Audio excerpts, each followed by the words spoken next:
Hello friends, welcome back to my channel. And I hope आपने वो liberty वाला video जो मैंने इससे पहले डाला था, आपने वो देखा होगा, उस पे नोट्स बनाए होंगे, आपको पसंद आया होगा। ठीक है। And in case if you haven't watched, so I have given the link in the description of the liberty video. And मैं पिन भी कर दूंगी, तो आप आसानी से देख पाओगे, चैनल पे जाके आप देख सकते हो। ठीक है। And this is the second topic, ठीक है, which we are starting on political theory, और वो है हमारा equality. And again beginning with references that I want to show you. ठीक है, ये हमारा अप्रोच रहेगा। ठीक है। तो आप मुझे सोचोगे कि मैं पहले रेफरेंसेस क्यों बताती हूँ। ठीक है, बाकी टाइम्स में या बाकी वीडियोस में, बाकी यूजुअली तो एंड में बताए जाते हैं। मेरा point is that you should know what you are studying and from what you are studying, right. तो you should know the direction before just started to walk. तो मैं आपको पहले दिशा दे देती हूँ, एंड देन फिर आप चलना शुरू करते हो ना, सो आपको अपना वो टारगेट दिख रहा होता है। तो ये जो सेट ऑफ रेफरेंसेस है, आप देख लो। हमने राजीव भार्गवा अशोकाचार्य यूज़ किया है, एस रामास्वामी यूज़ किया है, Heywood political theory, McKinnon issues in political theory, Swift political philosophy, and most popular O P Gauba. ठीक है। तो ये सारे स्टैंडर्ड सेट ऑफ रेफरेंसेस है which are mostly prescribed and used by colleges and universities, and also इन्हीं को पढ़ के मतलब लोग कॉम्पिटिटिव एग्जाम्स वगैरह की भी प्रेपरेशंस करते हैं। ठीक है। तो ये हमारा most standard and suitable set of references है। ठीक है। So having discussed this, let's proceed to discussing equality in detail. आज हम इक्वालिटी को डिकोड करते हैं। सो बिगिनिंग विथ कि इक्वालिटी पहले है क्या, वो पता करते हैं, उसकी डेफिनेशन पढ़ते हैं। तो equality is a prescriptive term. ठीक है। तो ये एक प्रिस्क्रिप्टिव टर्म होती है। तो प्रिस्क्रिप्टिव टर्म का मतलब ये हमें आइडियली बताती है कि इक्वालिटी कैसी होनी चाहिए, ऑट टू बी ट्रीटेड या should be, and not how people actually are. ठीक है। It does not tell about that, it is an ideal form. ठीक है। तो इनका इसका कोर कॉन्सेप्ट क्या है? Humans naturally differ in physical and mental capacities. तो ये नेचुरल डिफरेंसेस को इग्नोर नहीं करती है। ठीक है। ये नेचुरल डिफरेंसेस जो ऑलरेडी एग्जिस्ट करते हैं सोसाइटी में, ये आप उनको इग्नोर नहीं कर सकते अगर आप एक आइडियल इक्वालिटी के लिए एम कर रहे हो। Equality does not imply making every one identical और यूनिफॉर्म।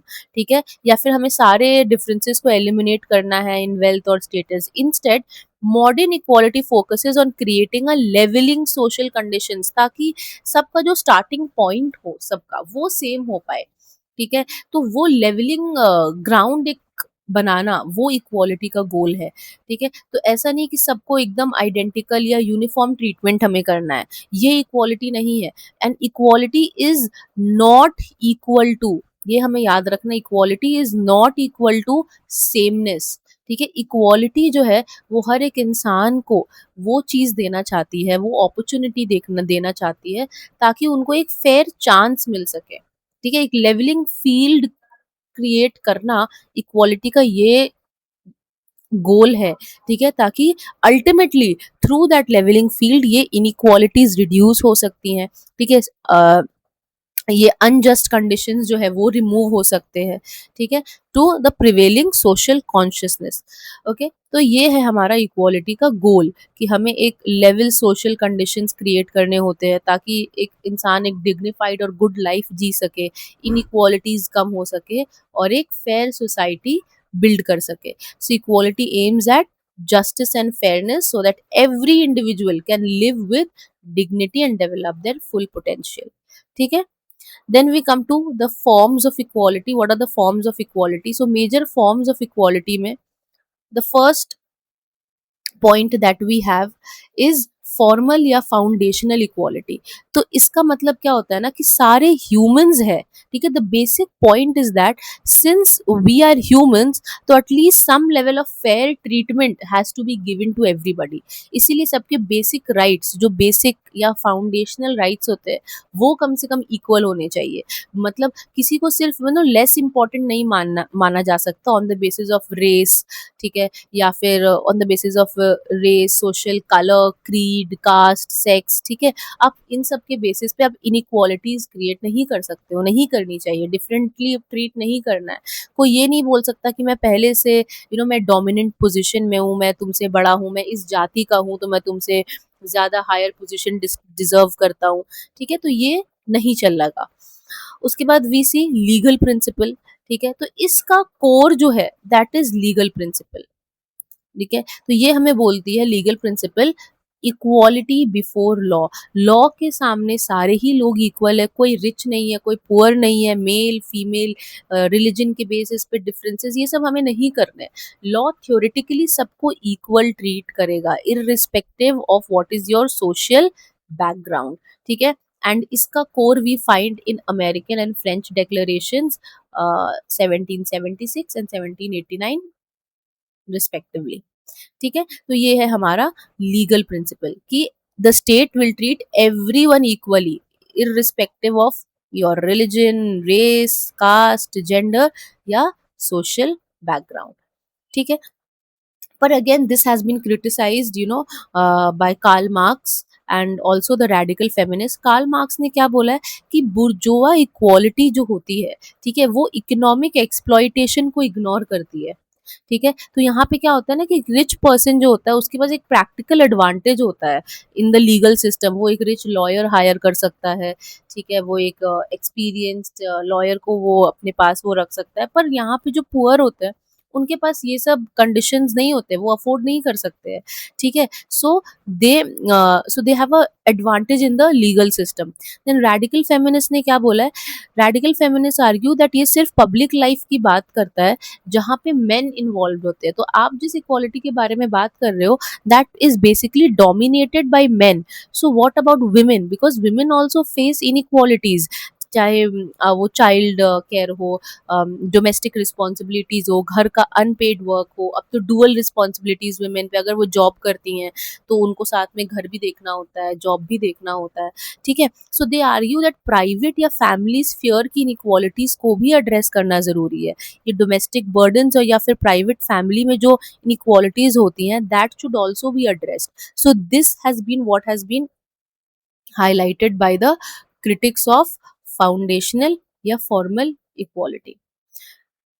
उसके बाद we see equality of opportunity, okay. So equality of opportunity हमें क्या कह रही है, so equality of opportunity is basically that everyone should have a fair chance so that they can develop their talents and they do not face any discrimination, but at the same time it also accepts natural inequalities, जैसे कि अगर कोई ज़्यादा मेहनत करेगा या कोई ज़्यादा स्किलफुल होगा तो उसके रिजल्ट्स भी अकॉर्डिंगली वो ज़्यादा बेहतर होंगे, राइट। तो हर पर्सन को अपनी एबिलिटी या टैलेंट डेवलप करने और सक्सेस अचीव करने के लिए एक फेयर चांस मिलना चाहिए, ठीक है। And this leads to meritocracy. ये जो टर्म है it was coined by Michael Young, ठीक है। सो इन 1958। तो मेरिटोक्रेसी का मतलब क्या होता है, मेरिटोक्रेसी इज बेसिकली आप जो सक्सेस होती है तो success should depend mainly on your ability, effort, skill, right. So that is the parameter that should define success. And then we come to affirmative action. affirmative action एक बड़ा ही important term है, ठीक है। और ये इंपॉर्टेंट है in the concept of equality because affirmative action क्या बोल रहा है कि जो लोग हिस्टोरिकली डिसएडवांटेज रह चुके हैं, ठीक है, अपने कास्ट के वजह से, अपने कलर के वजह से, अपने रिलीजन के वजह से, ठीक है। So the ones who been historically disadvantage groups, उनको स्पेशल सिस्टम या उनको सपोर्ट देना चाहिए, ठीक है। उन उसको रिजर्वेशंस के थ्रू, ठीक है, जिसको हम लोग बोलते हैं पॉजिटिव डिस्क्रिमिनेशन, ठीक है। तो उन्हें एक लेवल फील्ड क्रिएट किया जा सके ताकि उनका जो हिस्टोरिकल डिसएडवांटेज्ड सर्कमस्टांस है वो उनके लिए एक हर्डल ना बने in order to get success, ठीक है। तो उन्हें पुश करने के लिए, उन्हें सपोर्ट करने के लिए हमें एक पॉजिटिव डिस्क्रिमिनेशन क्रिएट करना होगा थ्रू रिजर्वेशंस, ताकि हम उनके जो हिस्टोरिकली डिसएडवांटेज्ड पोजीशन है उसको चेंज कर सके, right. So this is what affirmative action means, ठीक है। So this has been criticised again by thinker who is called R.H. Tawney and he came up with the tadpole philosophy. तो tadpole philosophy में उन्होंने क्या बोला कि अगर हम कुछ टैडपोल्स को छोड़ देते हैं, ठीक है, तो एंड में क्या होता है ना कि only a few frogs or only one or two frogs are able to grow or are able to flourish, and बाकी जो most frogs होते हैं ज्यादातर, ठीक है, they are left behind। Okay, so यही सोसाइटी में भी होता है, ठीक है, जो हमारे ज्यादातर लोग होते हैं दे आर लेफ्ट बिहाइंड। तो सिर्फ अपॉर्चुनिटी अनाउंस कर देना, ठीक है, वो इनफ नहीं है, आपको एक्चुअल कंडीशंस क्रिएट करने होंगे ताकि सब लोग फ्लरिश कर सके, ठीक है। Then there is another criticism, ठीक है, कि अगर स्ट्रिक्ट इम्प्लीमेंटेशन होगी, ठीक है, so this would require excessive state intervention in family life to prevent advantages like inherited wealth. तो अगर स्टेट फैमिली लाइफ में बहुत ज्यादा इंटरवेंशन करने लगेगी, ठीक है, तो इससे क्या होगा कि बहुत ज्यादा इंटरवेंशन करे तो प्रॉब्लम्स हो सकती हैं, ठीक है। तो ये टू मच ऑफ इंटरवेंशन, ठीक है, अगर वो हमारे पर्सनल डिसीजंस को, हमारे घर को, हमारे फाइनेंस को, ठीक है, अगर वो हैंडल करने लगेगी तो ये एक प्रॉब्लम क्रिएट कर सकती है, ठीक है। And this would also create problem, inheritance problem हो सकती है, ठीक है। Strict implementation would require excessive state intervention to prevent advantages like inherited wealth, right. तो ये हमारे क्रिटिसिजम्स हैं। Then we come to equality of outcome. Outcome का मतलब क्या होता है? आउटकम का मतलब होता है जो रिजल्ट, जो हमें एंड रिजल्ट मिलता है। तो आउटकम वाली इक्वालिटी क्या बोल रही है?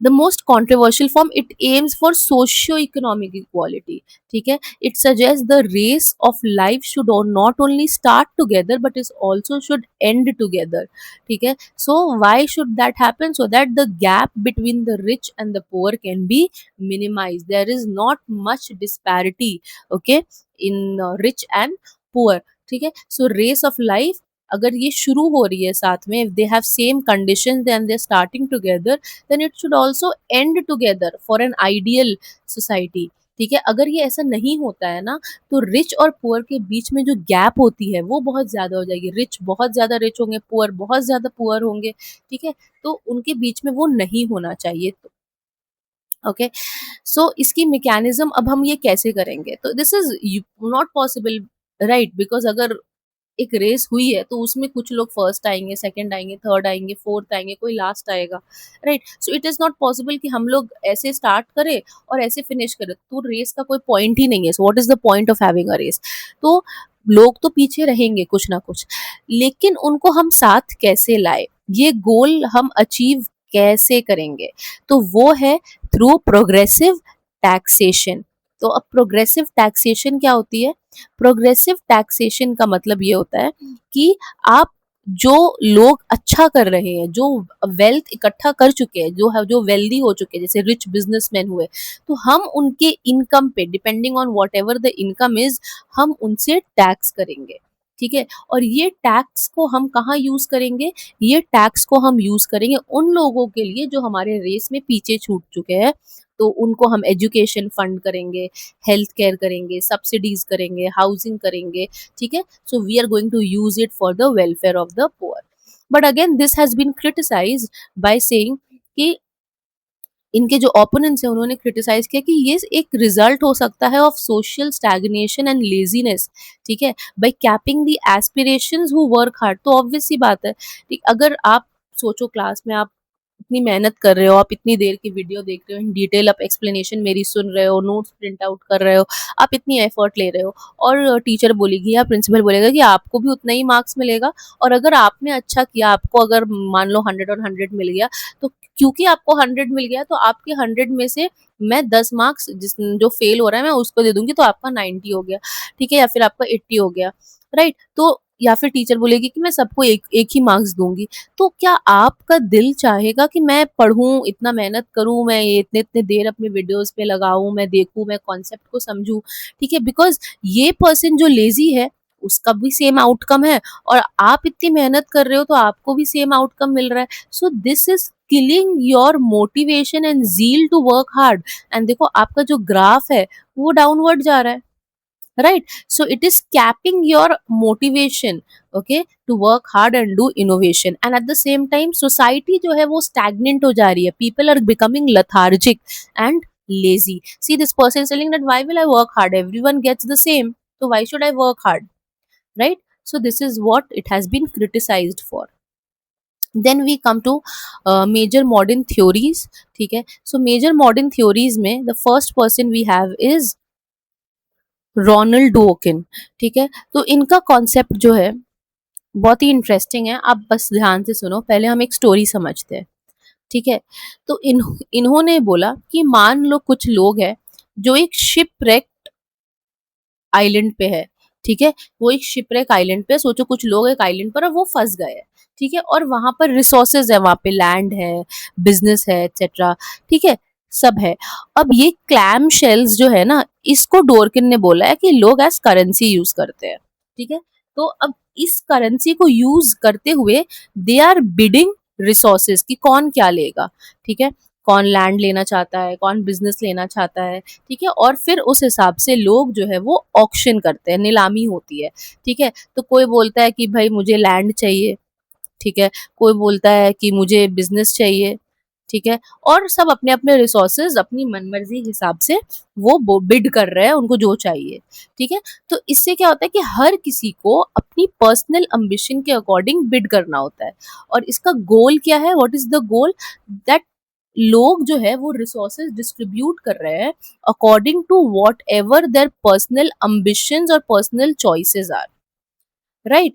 सो इसी को बोला गया है, डॉर्किन ने बोला है, ambition sensitive auction, give what people want. आप सबको, अब मान लो मुझे एस्ट्रोनॉट बनना है, किसी को डॉक्टर बनना है, किसी को लॉयर बनना है, ठीक है? किसी को एथलीट बनना है, और गवर्नमेंट जो है वो सबको सेम रिसोर्सेज दे देती है, ठीक है? तो या फिर गवर्नमेंट जो है अब वो सबको बोल रही है कि वो सबको इसरो में एडमिशन करवा देगी। तो अब मैं तो एस्ट्रोनॉट बनना चाहती हूँ, तो चलो ठीक है मैं इसरो में एडमिशन लूँ, लेकिन उसे डॉक्टर बनना है, किसी को लॉयर बनना है, किसी को एथलीट बनना है, तो उनको इसरो में एडमिशन करवा के या स्कॉलरशिप दिलवा के क्या फायदा, ठीक है? सो ambition sensitive auction is to give people what they actually want according to their personal ambitions. Okay, so he uses a story of shipwrecked people on an island who use clam shells as currency and they bid on the resources that they want. This is very important, ठीक है? और फिर उसके बाद आता है N V test, ठीक है? तो एनवी टेस्ट में क्या होता है ना कि डॉर्किन कहते हैं कि इक्वालिटी तब अचीव होती है जब किसी पर्सन को दूसरे पर्सन बंडल ऑफ रिसोर्सेज से एनवी ना हो, राइट? तो फिर जैसे कि अब ये जो है इसने लैंड लिया है, ठीक है? तो इसको प्रॉब्लम नहीं है कि इसने बिजनेस लिया है, और ना ही इसको प्रॉब्लम है कि इसने लैंड लिया है, और ना इसने शिप लिया है, ठीक है? तो ये तीनों को ही एक दूसरे के रिसोर्सेज में जब प्रॉब्लम ना हो, ठीक है, तब आपने इक्वालिटी अचीव कर ली है, ठीक है? So equality is achieved if no one envies the bundle of resources that the other person has. So this is what is envy test, जो डॉर्किन ने बोला है। एंड उसके बाद आ जाओ आप इंश्योरेंस स्कीम पे। तो ये इंश्योरेंस स्कीम क्या है डॉर्किन की, ठीक है? तो डॉर्किन ने बोला है कि अब ये बैड लक वाला एक सर्कमस्टांस है, ठीक है? तो ये उसका बैड लक वाला कॉन्सेप्ट है। तो जहां पे कुछ डिसएडवांटेजेस हमने चूज नहीं किए, अब मान लो someone is born with a natural disability, ठीक है? तो उसने थोड़ी ना ऐसा इच्छा था कि मुझे एक बार लंगड़ा लूला पैदा होना है, ठीक है? तो वो तो उसका ऑब्वियसली किसी का एस्पिरेशन नहीं हो सकता है, ठीक है? सो इसके लिए Dworkin has suggested the insurance model, ठीक है? तो लोग जो है वो कंट्रीब्यूट करेंगे सम रिसोर्सेज, ठीक है? They are going to contribute resources before the auction. This happens before the auction. Why?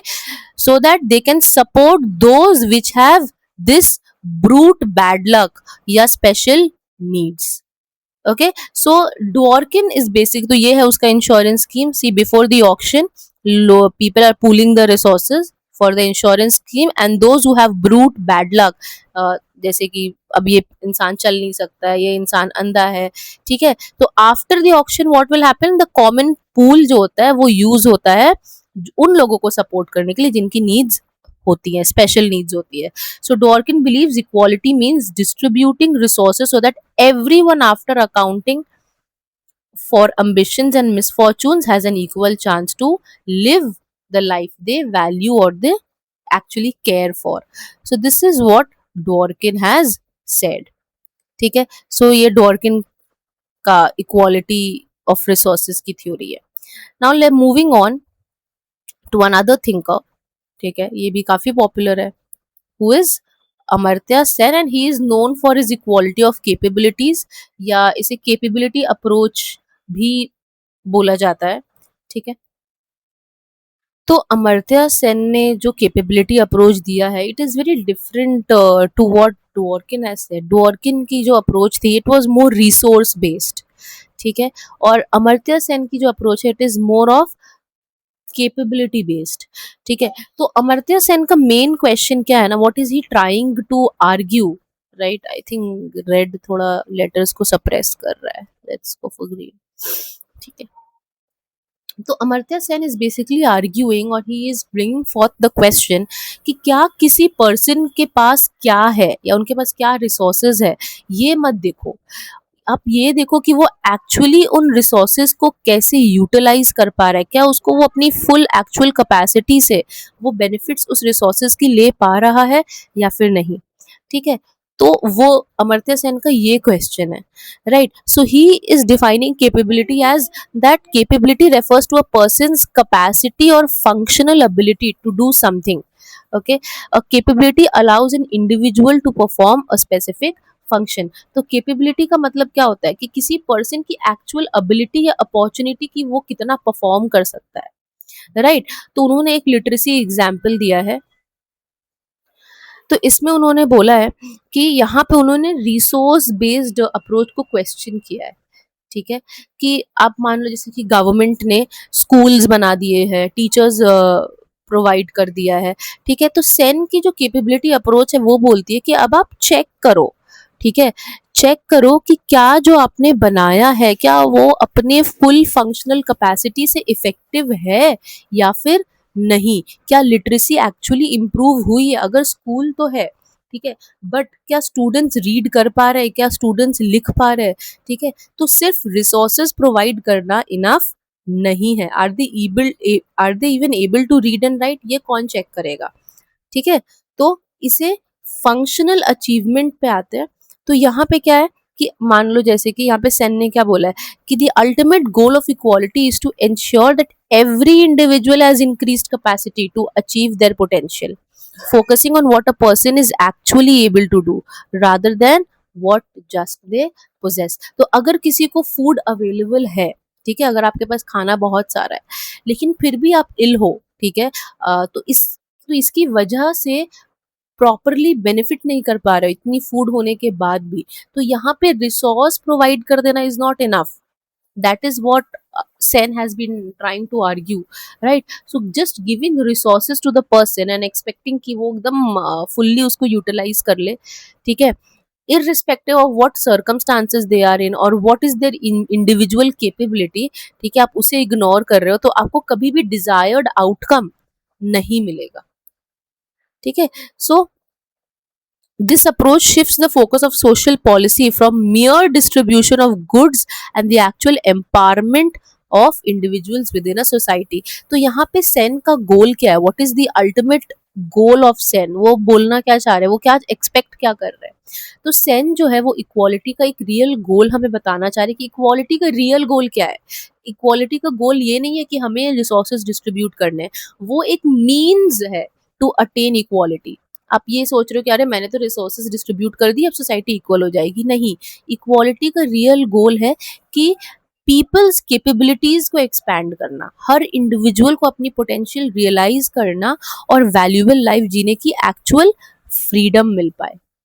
ठीक है, तो यहीं पर सेन और डवर्किन जो है वो डिफरेंट हो जाते हैं। ठीक है, तो डवर्किन ने क्या बोला कि रिसोर्सेज फेयरली डिस्ट्रीब्यूट करो, ठीक है, पर यहाँ पे सेन क्या बोल रहे हैं, सेन बोल रहे कि रिसोर्सेज देने के बाद अब देखो, आप चेक करो कि लोग जो है वो एक्चुअली इन रिसोर्सेज से क्या अचीव कर पा रहे हैं।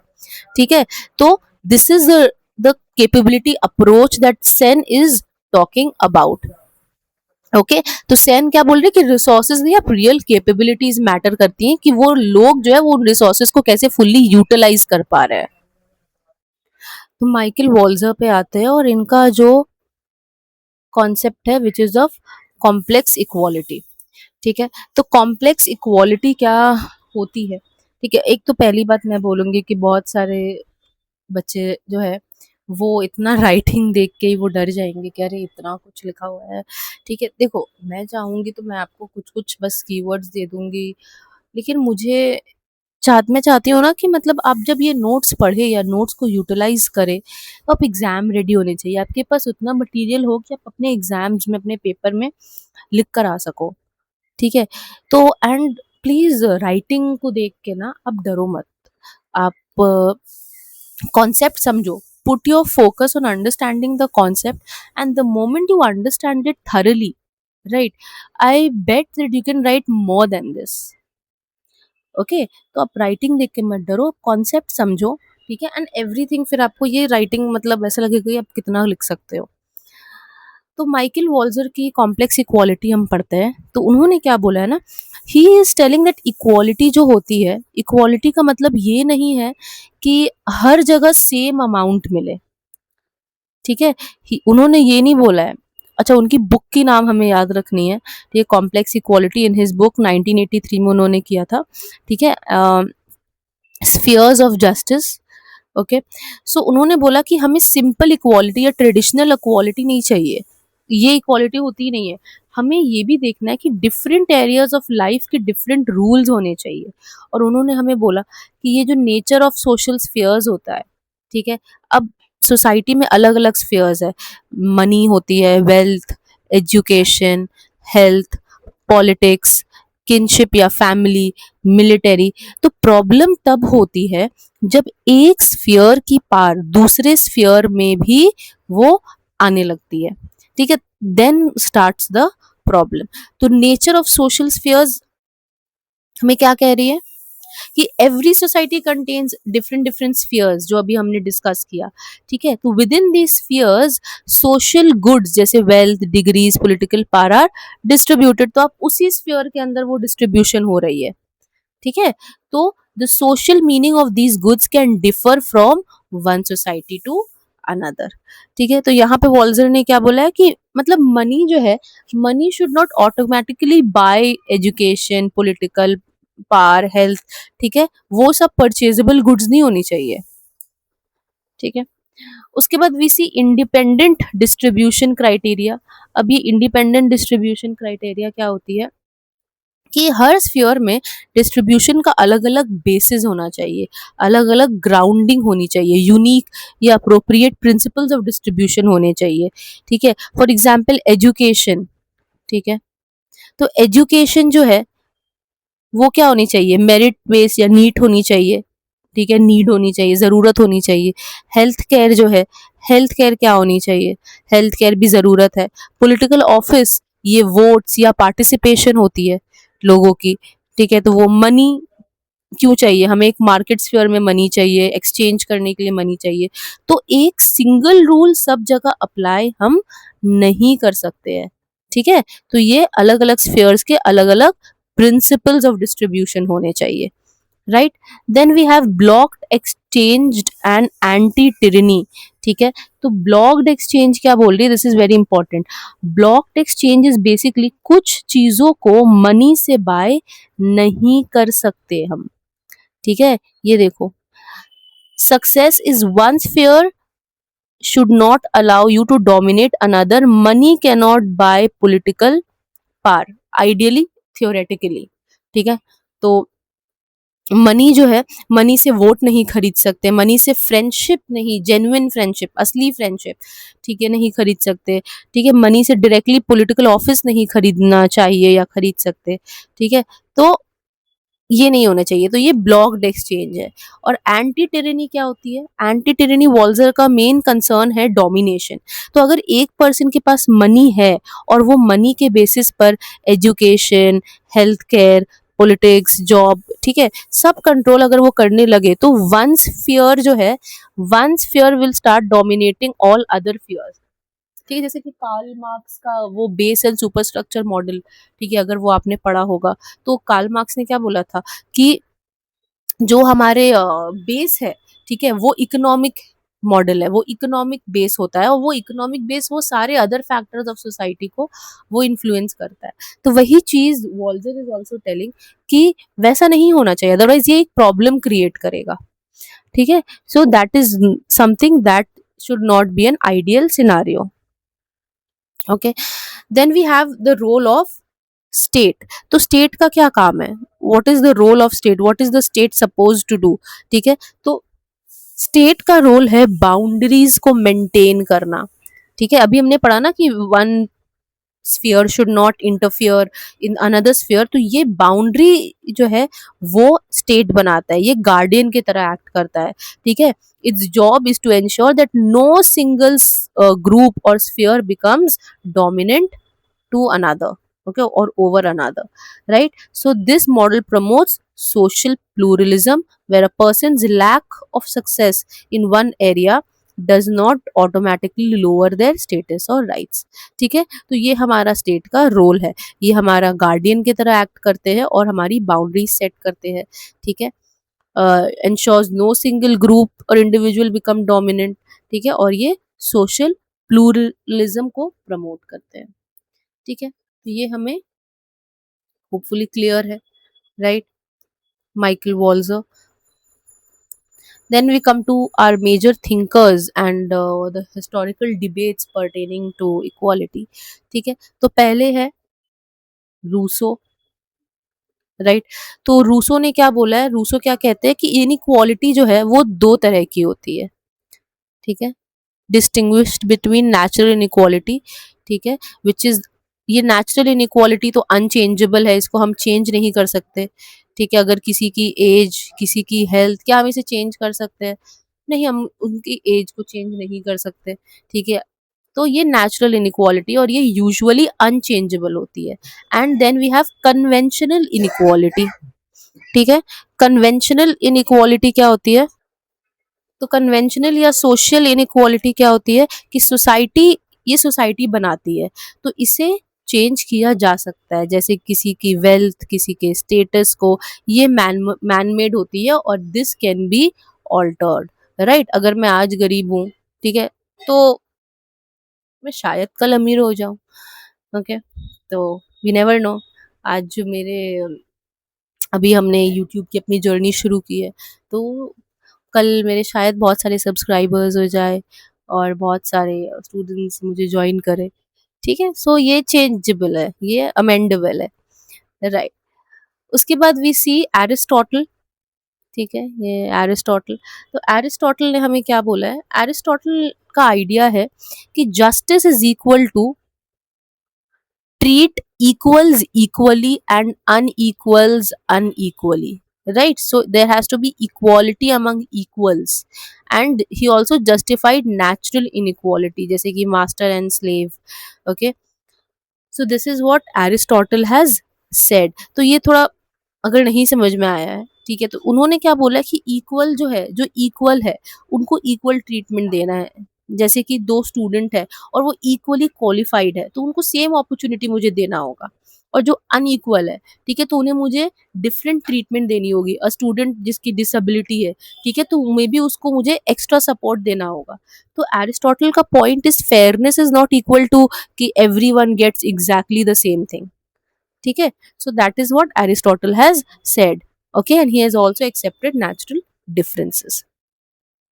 ठीक है, उसके बाद we come to Alexei de Tocqueville। ठीक है, बहुत लोग इसकी प्रोनाउंसिएशन में थोड़े से कंफ्यूज होते हैं, मैं भी थी। ठीक है, तो एलेक्सी, एलेक्सिस नहीं होगा, ये Alexis, the S is silent क्योंकि ये फ्रेंच है। ठीक है, so he is a French philosopher. So सीधा तो इनका नाम नहीं ही प्रोनाउंस कर सकते। So Alexis de Tocqueville, so that is the pronunciation of his name. आप मुझे बताइए अगर आपको कोई और फ्रेंच फिलोसोफर याद आता है, ठीक है, तो उसकी प्रोनाउंसिएशन या जिसके प्रोनाउंसिएशन आप बहुत टाइम तक डिस्कवर नहीं कर पा रहे थे उसके नाम की, तो आप मुझे बताओ। अम, जैसे कि मैं अपने यूजी के टाइम पर, ठीक है, एक थिंकर है, ही इज़ ऑल्सो फ्रेंच। तो मुझे शुरुआत में काफ़ी टाइम तक नहीं पता था कि उनका नाम माइकल नहीं, उनका नाम मिशेल है। ठीक है, मिशेल फूको की बात कर रही हूँ मैं। सो ये मेरे फ्रेंड ने मुझे बताया कि अरे he is not Michael, he is Michel, right? तो French and the names and the pronunciation. ठीक है, तो आप मुझे बताएं अगर ऐसा कुछ एक्सपीरियंस किसी के नाम के साथ या कोई फिलोसोफर के नाम के साथ रहा है, ठीक है, तो मुझे कमेंट करके बताएं। Okay, so coming back to Alexis de Tocqueville. Okay, तो उन्होंने क्या कहा है, he observed American democracy. Okay, he observed the American democracy, ठीक है, और उनका कंसर्न था कि इक्वालिटी का स्प्रेड इनएविटेबल है and at the same time it is universal, right? उन्होंने ये बोला, मतलब मॉडर्न डेमोक्रेसी में लोग जो है वो इंक्रीजिंगली, मतलब बहुत ज्यादा इक्वालिटी डिमांड करने लगे। If you will remember American revolution और फ्रेंच रेवोल्यूशन, जहाँ पे ये वर्ड्स काफी पॉपुलर हुए थे, इक्वालिटी, लिबर्टी, फ्रेटर्निटी, ठीक है, and then we have equality versus liberty, right? तो इक्वालिटी वर्सेस लिबर्टी ये बहुत ही एक interesting and at the same time important debate है जो हम डिस्कस करेंगे आगे भी अभी, ठीक है। तो ये बहुत सारे थिंकर्स है, ठीक है, इसमें जुड़े हुए, जैसे एक्टन, हाइक, ठीक है। तो कुछ ने इनको कॉन्ट्रडिक्टरी भी माना है इक्वालिटी और लिबर्टी को, कुछ ने इनको कॉम्प्लीमेंट्री भी माना है, ठीक है। सो यहाँ पे क्या है ना कि अब यहाँ पे दोनों को कॉम्प्लीमेंट्री माना जा रहा है, ठीक है। इक्वालिटी और लिबर्टी दोनों अगर साथ हम क्लब कर दे तो इंडिविजुअल को प्रॉपरली इंजॉय करने का चांस मिलता है, राइट? तो that is what here it has been seen, क्यों इनको कॉम्प्लीमेंट्री बोला जा रहा है, ठीक है। So others like Lord Acton, Friedrich Hayek want that the drive for absolute equality could lead to authoritarianism. तो ये तो कॉन्ट्रडिक्टरी वाली बात है जो हम लोग अभी डिस्कस करेंगे, डोंट यू वरी, ठीक है। उसके बाद we come to the major dimensions of equality. तो कुछ कुछ हमने ऑलरेडी डिस्कस कर रखा है। तो एक तो है कि हमारी लीगल इक्वालिटी, की in the eyes of law everybody is equal, no one is above law, ठीक है, all have an equal access to the legal system. और इसका की principle is rule of law, everyone is equal before the law, and इसकी aim क्या है कि no one is above the law, equal legal protection and equal access हमें देना है so that justice can be achieved. Then we have political equality. So every citizen has an equal right to participate in politics and decision making, ठीक है। और हर एक इंसान का एक वोट है irrespective of their differences, ठीक है। हर वोट का value is the same. equal participation they have in decision making, and they have an equal opportunity to hold public office and contend for it. Then we come to socio-economic equality, ठीक है। It aims to eliminate the special privilege of certain classes and reduce, inequalities. तो इसका M है कि हमें rich and poor का जो gap है वो रिड्यूस करना है, वेलफेयर सिस्टम इस्टेब्लिश करनी है और सोसाइटी को सोशल ग्राउंड्स में सेट करना है। अब आते हैं हमारी डिबेट पे, जैसे कि मैं आपको बोल रही थी। सो ये जो डिबेट है, ठीक है, इसको दो ग्रुप्स में डिस्कस किया जाता है। एक है जो कुछ लोग बोलते हैं कि liberty and equality they don't go hand in hand, they are contradictory principles, right? They contradict each other.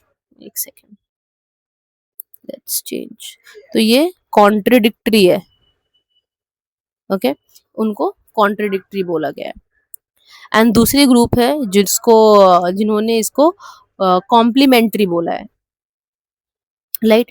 So liberty versus equality contradiction का बेसिक डिबेट ये है कि अगर हम एब्सोल्यूट इक्वालिटी, ठीक है, लाने की कोशिश करें तो क्या इंडिविजुअल फ्रीडम कम हो सकती है, right? This is what is the core of the contradiction principle of comparison between equality and liberty. तो पहला है tyranny of majority.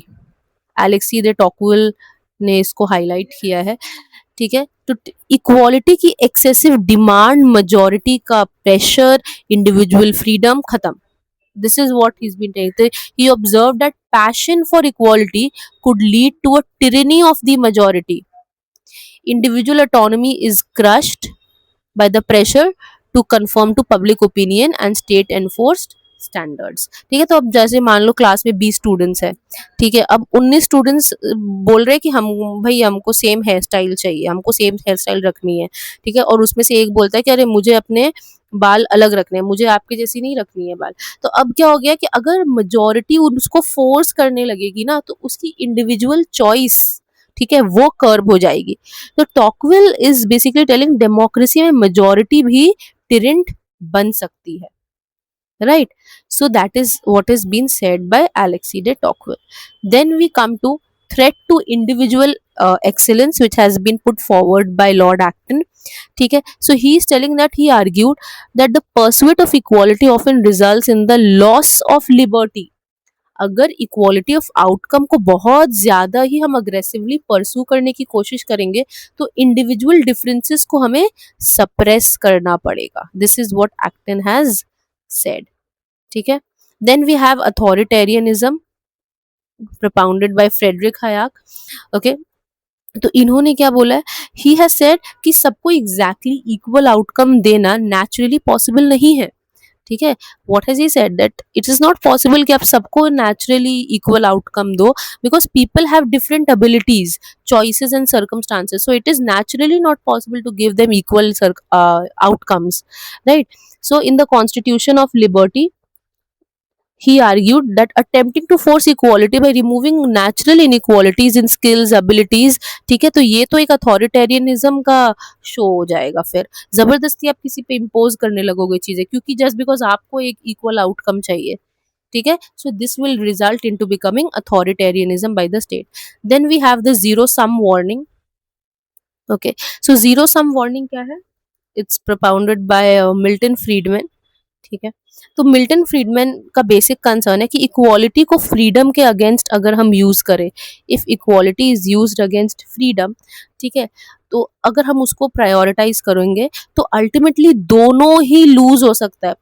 इस इज लाइक अगर मैं दोनों ही नाव में सब, मैं इसमें भी जाना चाहती हूँ, मैं सनसेट भी देखना चाहती हूँ और मैं सनराइज भी देखना चाहती हूँ, और मैं सोच रही हूँ, ठीक है, मैं क्या देखूँ, मैं क्या देखूँ, मैं क्या देखूँ, तो फिर क्या होगा, सनसेट भी गया और सनराइज भी गया. तो this is what Milton has said कि पता चला आपने दोनों ही को नहीं मिला, आपको नीदर मिला, नन यू गॉट. ठीक है, so society that puts freedom first will as a happy byproduct end up with a greater degree of both freedom and equality. ठीक है, so these thinkers caution or makes us careful that when the state or society tries to ensure equality of outcome, it may have to control choices, talents and individual differences. तो इससे क्या हो जाएगा, हमारा liberty will be lost. And then absolute equality, they argue, can become a road to conformity, control and ultimately unfreedom. उसके बाद we come to the other round of the debate, which is the complementary thinkers, जिन्होंने बोला है कि अरे एक के बिना तो दूसरा बिल्कुल भी अधूरा है. ठीक है, ये दोनों दिया बाती है. ठीक है, तो अब इसे कॉम्प्लीमेंट्री बोला गया है. तो liberty and equality as complementary principles. So liberty gives us the freedom to choose equality gives us the real power to use that freedom. ठीक है, तो यहाँ पे क्या बोल रहे हैं कि ये two sides of the same coin है, राइट. तो अगर तुम्हें बोलने की फ्रीडम है बट सिर्फ रिच लोगों को एजुकेशन मिली है और पुअर पर्सन को अपनी बात एक्सप्रेस करने का चांस ही नहीं है, तो फ्रीडम टेक्निकली है but practically you are limited. So equality जो है वो हमारे लिबर्टी को और अटेनेबल और रियल बनाता है. तो वो इनकम्प्लीट रह जाएगा अगर दूसरा नहीं रहेगा. उसके बाद प्रिंसिपल ऑफ इक्वल लिबर्टी देखते हैं. प्रिंसिपल ऑफ इक्वल लिबर्टी क्या बोल रही कि everyone should have equal freedom, not freedom सिर्फ, एंड वो फ्रीडम जो है ना वो सिर्फ प्रिविलेज लोगों के लिए नहीं होनी चाहिए, right? So true liberty must be equal liberty, freedom for everyone, not just for a few. Okay. Then we have socio-economic foundation. Okay, so socio economic foundation में क्या है कि रियल लिबर्टी के लिए मिनिमम सोशियो इकोनॉमिक कंडीशंस तो चाहिए ही, ठीक है, बेसिक तो चाहिए, ठीक है. तो thinkers like Tony, Harold Lasky, Macpherson, they argue that for a person to enjoy their freedom they must have socio-economic means. तो राइट टू फ्री स्पीच जो है वो बेकार है अगर एक इंसान के पास उसकी कंडीशन जो है वो इम्पोवरिश्ड है, ठीक है, person is too impoverish to be heard, या फिर under the control of an employer, तो ये बेकार हो जाएगी ये चीज़, तो आपको दोनों ही चाहिए. And then the state as facilitator, right. तो अगर स्टेट फैसिलिटेटर है, ठीक है, तो स्टेट का रोल क्या है, स्टेट को ऐसी कंडीशंस क्रिएट करनी होती है या क्रिएट करनी चाहिए जहाँ पीपल जो है वो फ्रीडम मीनिंगफुली एक्सरसाइज कर सकते हैं, ठीक है. तो सिर्फ वेलफेयर पॉलिसीज जो है वो एक्चुअली जो है वो इंक्रीज करती है लिबर्टी, ठीक है, वो रिड्यूस नहीं करती है, वो लिबर्टी को और इंक्रीज करती है, वो एनहांस करती है, ठीक है, it strengthens the liberty. So this is the debate, and who are the thinkers who are associated with the debate? Majorly ये है लैस्की, इन्होंने कॉम्प्लीमेंट्री बोला है कि हाँ दोनों भाई साथ साथ सही है, होने चाहिए, ठीक है. Liberty is hollow without equality, the cry for liberty was greatly supported by the idea of equality, और इनकी फोकस क्या था, believe liberty and equality reinforce each other. Then we have Tawney, उन्होंने भी कॉम्प्लीमेंट्री बोला है, एंड दोनों ही necessary है, ठीक है. विदाउट इक्वालिटी लिबर्टी जो है it becomes a privilege of the few. Then Tocqueville, उन्होंने बोला कि नहीं ये कॉन्ट्रडिक्टरी है, इन्हें अलग कर दिया जाए, दोनों साथ में नहीं ठीक है, तो it can lead to the suppression of the freedom and it warned of the tyranny. T for Tocqueville, T for tyranny, you can remember like that the keywords. Then we have Hayek, who also said it is contradictory, ठीक है, scope of freedom leads to authoritarian. Okay. Then we have Berlin, he careful does, he made it, he is basically giving a cautionary perspective, he distinguished between positive and negative liberty, state enforced equality can infringe negative liberty, ठीक है. सो ये था हमारा conflict और ये इसका summary है. Identity, तो if equality is seen as identity of treatment, ठीक है, so it can destroy liberty, and if equality is seen as reduction of gross inequalities, ठीक है, to ensure everyone has fair starting point it is necessary partner to liberty in a just society. तो आप मुझे बताओ, you're on which side of the debate, so what do you feel, is it complementary or is it contradictory?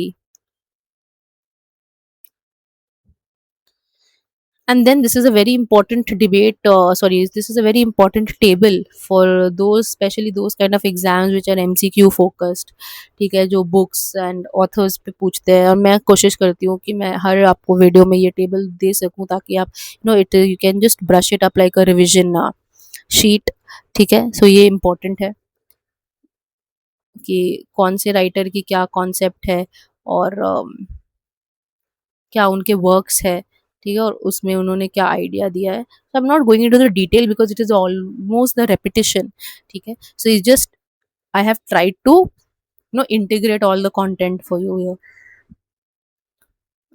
And then the references जैसे कि मैंने already discuss कर रखी है.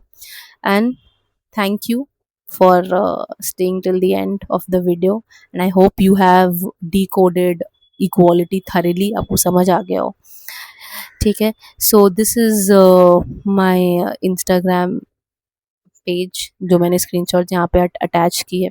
Very new to this world, I hope good enough, ठीक है. आप support करें, ज्वाइन करें if you have liked the video, if you have liked how I have explained, ठीक है. अगर आपको कुछ चीज़ें आप एक्सपेक्ट करते हो and I have not covered that, तो आप मुझे वो बताओ, गिव मी योर फीडबैक्स, ठीक है, so that I can improve.